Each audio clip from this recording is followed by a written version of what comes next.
Cette ville a deux particularités. Elle est interdite aux non-musulmans et elle accueille l'un des plus grands rassemblements religieux de la planète. L'une de nos équipes s'est plongée dans cette marée humaine à la Mecque, en Arabie Saoudite, où le Hadj a rassemblé cette année près de 3 millions de fidèles pendant 6 jours. Vous allez découvrir les rituels spectaculaires de ce périple religieux et la logistique titanesque que le royaume saoudien déploie pour limiter les accidents. Malgré cela, les victimes se comptent chaque année par dizaines. Un document rare, signé Lamia Belhassen et Yassine Soufiane.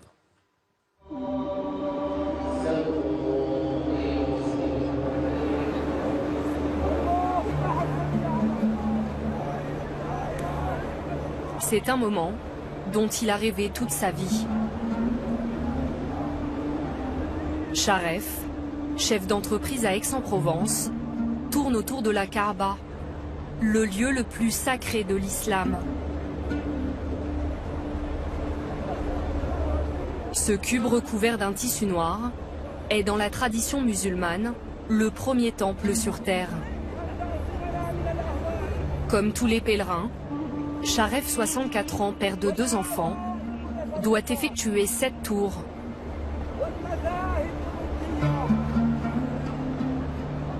Il est 8 h du matin, il fait 45 degrés.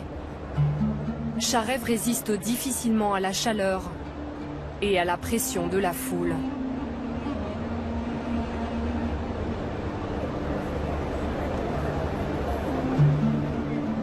Certains essaient de toucher la pierre noire, considérée comme sacrée.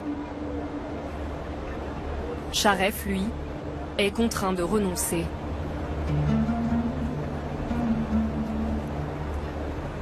Je ne voulais pas prendre de risques. J'ai peur d'être étouffé, je suis légèrement asthmatique, donc il me faut beaucoup d'oxygène pour pouvoir continuer à tourner. Et vous voyez, la densité de la population, c'est énorme.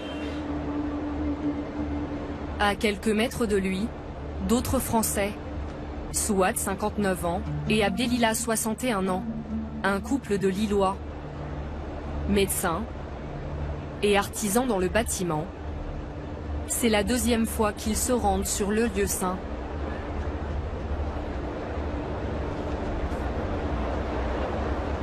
Je ne supporte pas la foule, normalement.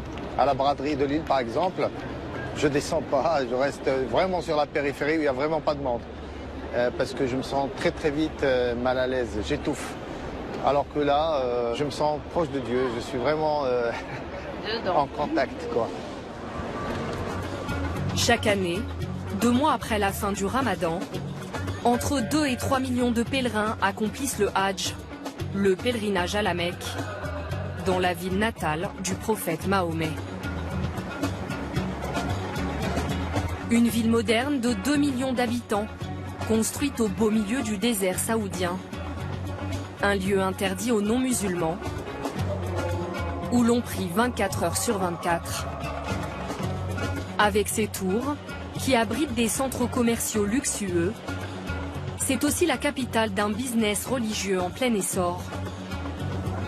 Une manne financière pour l'Arabie Saoudite, qui a mis en place une logistique hors norme pour accueillir toujours plus de fidèles. Avancez, avancez! Et garantir la sécurité de l'un des plus grands rassemblements religieux au monde.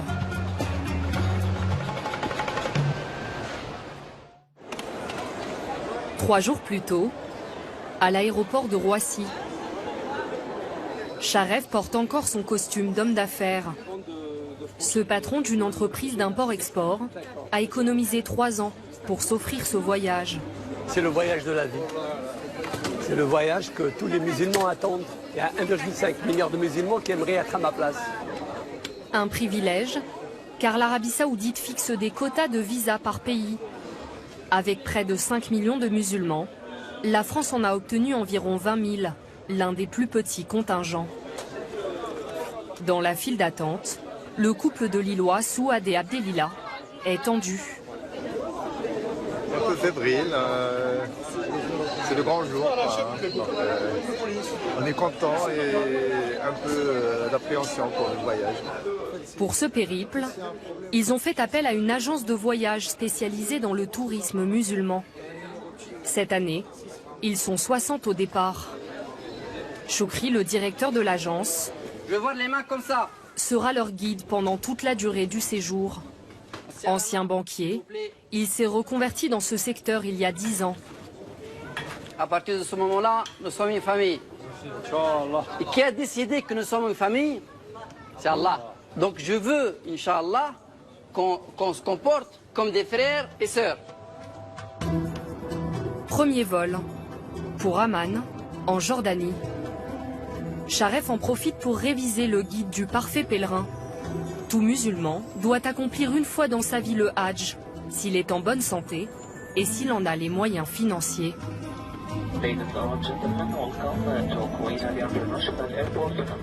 Après 4 heures d'avion, le groupe de Français fait escale. À la mosquée de l'aéroport, Sharef quitte son costume pour revêtir, comme tous ses comparses, le ihram, la tenue obligatoire du pèlerinage, 2 simples morceaux de tissu blanc. Là, on est dans un état de sacralisation, c'est-à-dire on est tous égaux, on a la même tenue, donc on ne distingue ni le pauvre, ni le riche, ni le mauvais, ni le bon, donc on est tous ensemble. Second vol pour Jeddah, en Arabie Saoudite. Les femmes ont revêtu le voile, obligatoire dans les lieux saints. Souad, qui ne le porte pas dans la vie, doit se plier à la règle. C'est vrai, pour le foulard, c'est un peu, pour la femme, c'est sa féminité qui est un petit peu cachée. Au début, c'est un peu difficile, mais une fois qu'on a franchi le pas, on l'accepte. Très vite, le pilote diffuse une annonce plutôt inhabituelle. Votre attention, s'il vous plaît. Nous entrons en zone de sacralisation. Atterrissage prévu dans 45 minutes. À 10 000 mètres d'altitude, c'est le coup d'envoi du Hajj. Les pèlerins entonnent la talbiya, une prière rituelle.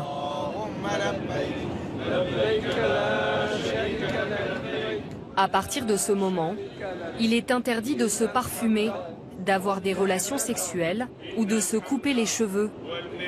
Symboliquement, il s'agit de délaisser le corps pour se concentrer sur l'esprit.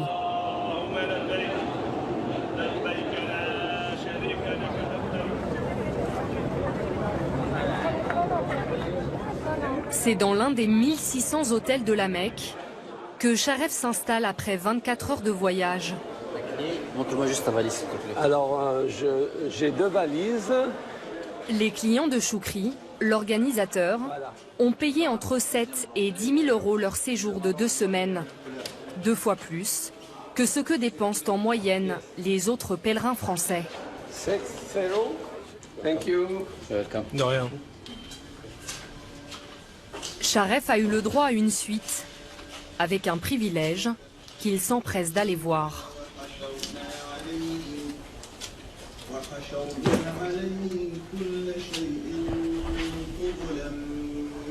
On a une superbe vue sur la Kaaba. Vraiment, c'est magnifique. Ça n'a pas de prix de regarder à partir de sa chambre la maison de Dieu. C'est une grande émotion. C'est quelque chose qu'on ne peut pas décrire. C'est quelque chose de tellement profond qu'on ne peut pas l'exprimer par des mots.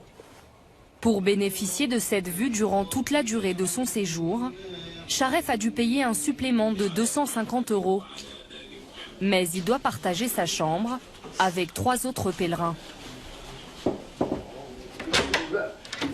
Salam. Salam. Nous partageons le même appartement. Ah bon, bonjour. Voilà, donc je pense que ma chambre doit être en face. Vous êtes 2 ici. Ah, très bien. Allez, je vais voir, merci. L'hôtel possède 214 suites comme celle-ci, Ah oui. toutes complètes à cette période de l'année. Quelques étages plus bas, Souad et Abdelila n'affichent pas le même sourire. Ils ont payé 9 500 euros chacun, mais sans l'option vue sur la Kaaba. C'est une chambre avec une fenêtre qui fait 1 mètre sur 1 mètre, ça fait 1 mètre carré de surface, pour avoir des poteaux et des choses comme ça. C'est comme si on m'avait vendu un box dans un palace. Je préfère avoir une chambre dans un hôtel normal. Que moi, ça ne me gêne pas. Il faut distinguer le côté matériel et le côté spirituel. Voilà. Ce soir, pas de sortie nocturne dans les rues animées de la ville. Souad et Abdelila le savent, ils doivent profiter de leurs dernières heures de tranquillité avant d'affronter la suite du voyage. Car le pèlerinage ne se résume pas à tourner autour de la Kaaba.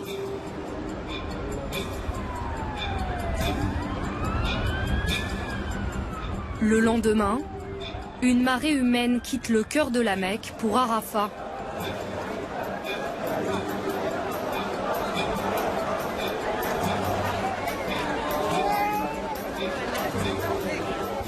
Laissez passer, laissez passer. Un autre lieu saint, à 20 km à l'est. La première étape d'un périple de 6 jours, aussi bouleversant qu'épuisant. Après 6 heures de marche, une petite colline de granit, le mont Arafat.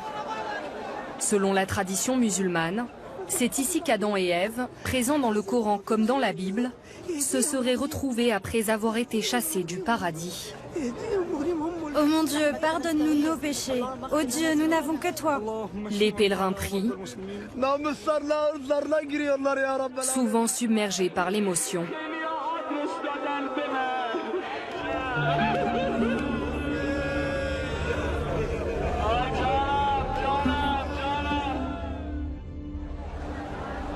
Pendant 3 jours, ils sont hébergés dans cet immense campement. Une ville créée ex nihilo pour le pèlerinage.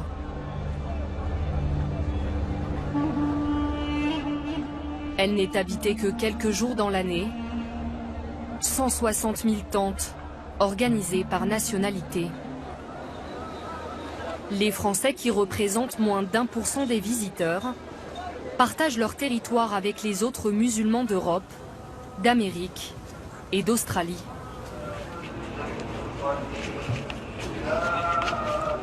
Une fois tout est en place. Choukri gère la logistique avec l'un de ses 5 assistants. Il n'y a pas de problème. C'est pas pour vous ces glaçons, c'est pour cette tente.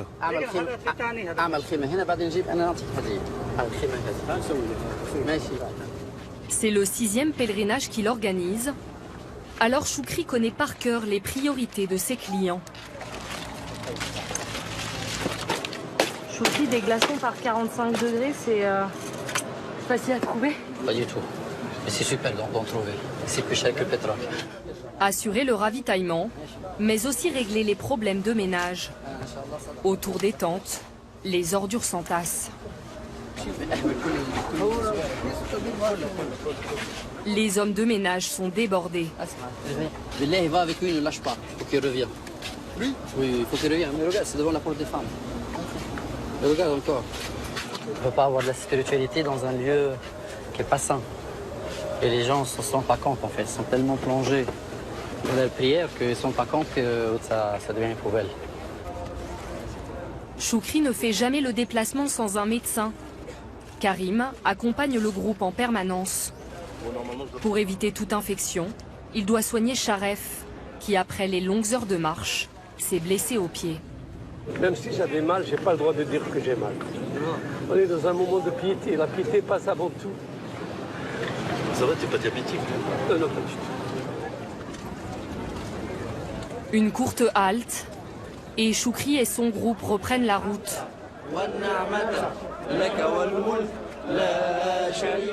De nouveau, une longue marche sous 50 degrés. 4 km avant le prochain temps fort. Sur le chemin, des hommes et des femmes épuisés, dont les corps ne résistent pas à la chaleur écrasante. Mon cœur palpite. Je ne peux plus bouger. Les pèlerins s'entraident avec les moyens du bord.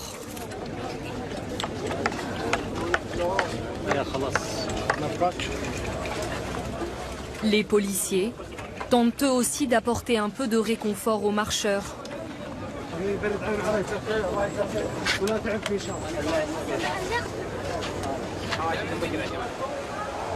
Des tunnels ont été spécialement creusés pour canaliser le flot des croyants sur cette autoroute de la foi. J'essaie de grouper avec beaucoup de difficultés mon groupe parce qu'on s'est dispersé et c'est un peu dangereux. J'ai besoin de les voir tous devant moi. Bon, Maca à gauche. Venez, restez bien à gauche. Sinon, si je perds quelqu'un ici, je ne peux jamais le retrouver. On le laisse. On va y aller.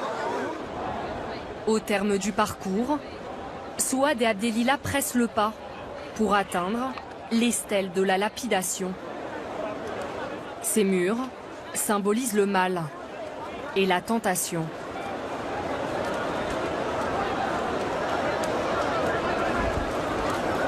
C'est les 7 pierres qu'on va utiliser.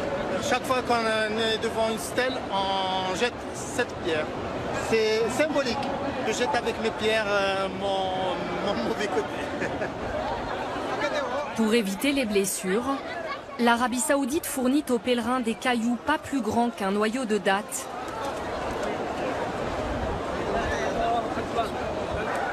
Souad et Abdelila tentent de s'approcher.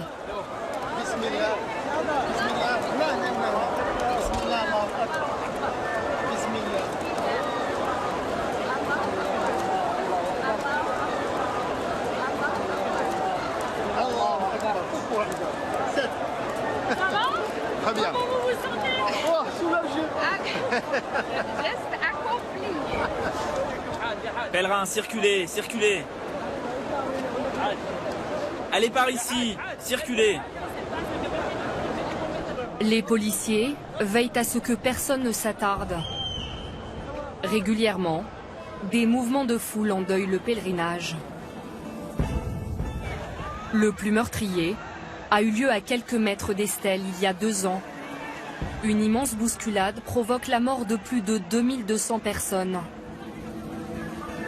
Sur ces images, les corps piétinés ou étouffés. La catastrophe suscite un tollé. Depuis, plusieurs pays musulmans demandent à ce que l'organisation du pèlerinage ne dépendent plus du seul ressort des Saoudiens. Mais le royaume tient à montrer qu'il est à la hauteur de l'événement.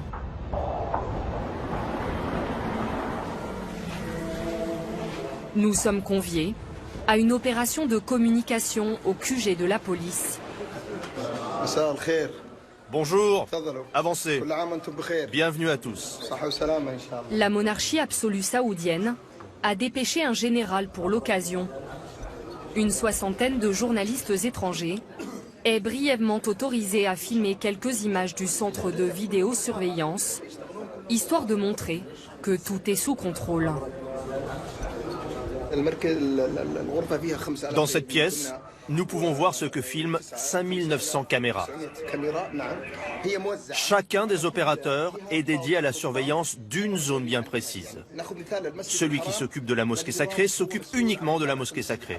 Et c'est pareil pour toutes les zones. Le nombre de caméras aurait quadruplé en 10 ans. Les Saoudiens disent également avoir déployé 100 000 officiers de sécurité sur le terrain. Cette année, le rituel des stèles s'est déroulé sans incident majeur.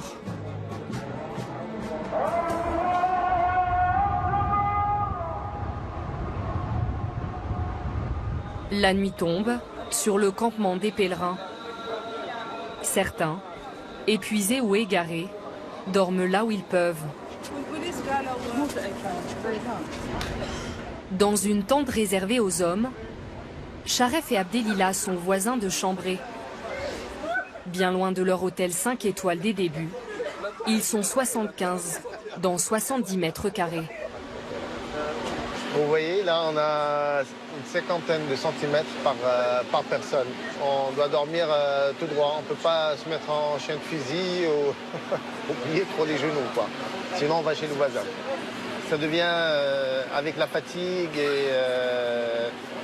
ça devient un peu dur, quoi. On a l'envie que ça se termine et qu'on retourne un peu à la vie normale. Pour faire le pèlerinage, il faut réunir 3 conditions. La patience, le calme et la sérénité. Si on n'a pas ces 3 conditions ne sont pas réunies, il est inutile de venir, mais de revenir rester chez soi. Au total, Abdelila, Sharef et les autres pèlerins auront passé 4 nuits dans ces tentes.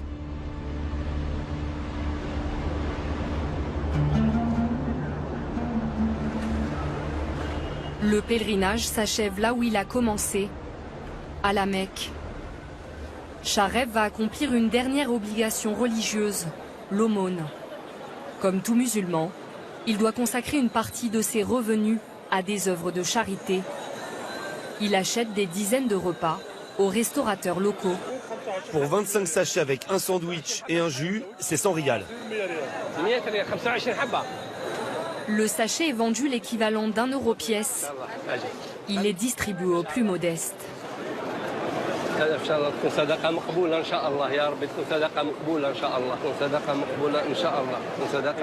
Dans la queue, des ouvriers qui travaillent à la Mecque, originaires du Pakistan ou du Bangladesh, mais aussi des pèlerins qui ont dépensé toutes leurs économies dans le voyage et n'ont plus de quoi se nourrir.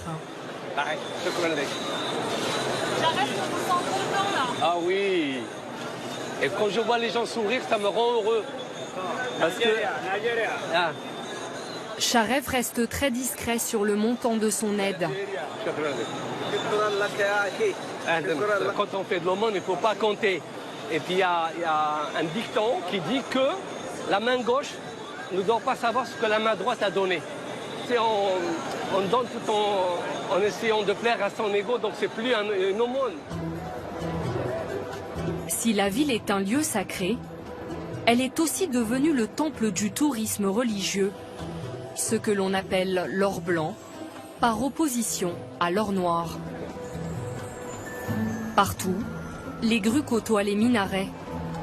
Le royaume fait construire des dizaines d'hôtels et de centres commerciaux pour y accueillir toujours plus de pèlerins. Avant de partir, Abdelila et Souad ont décidé de se rendre dans l'une des plus grandes galeries marchandes de la ville.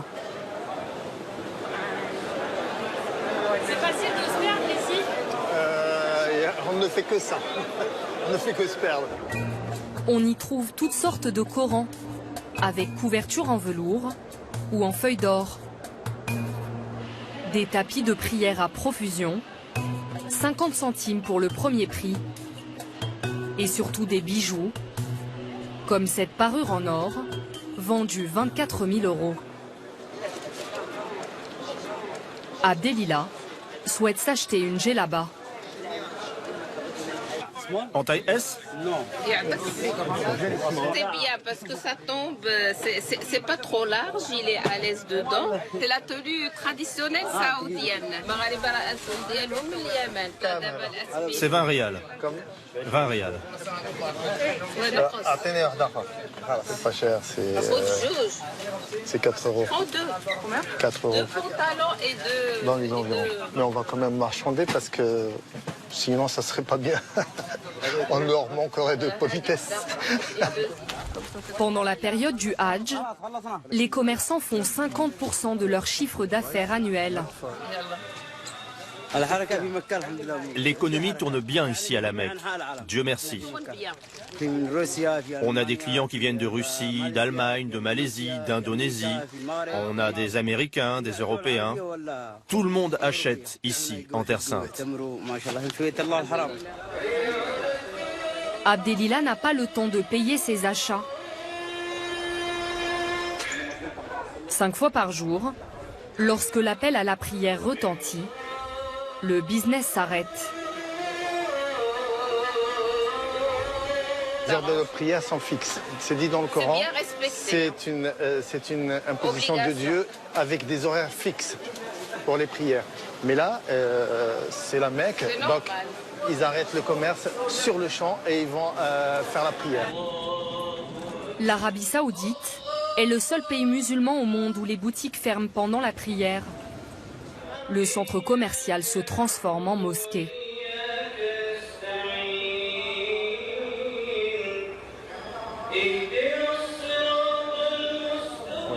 Après cette parenthèse, les affaires reprennent. Au total, pendant son séjour à la Mecque, le couple a dépensé une centaine d'euros. En 2015, le pèlerinage a rapporté près de 6 milliards d'euros à l'Arabie Saoudite. Le tourisme religieux est aujourd'hui sa deuxième source de revenus, loin derrière le pétrole.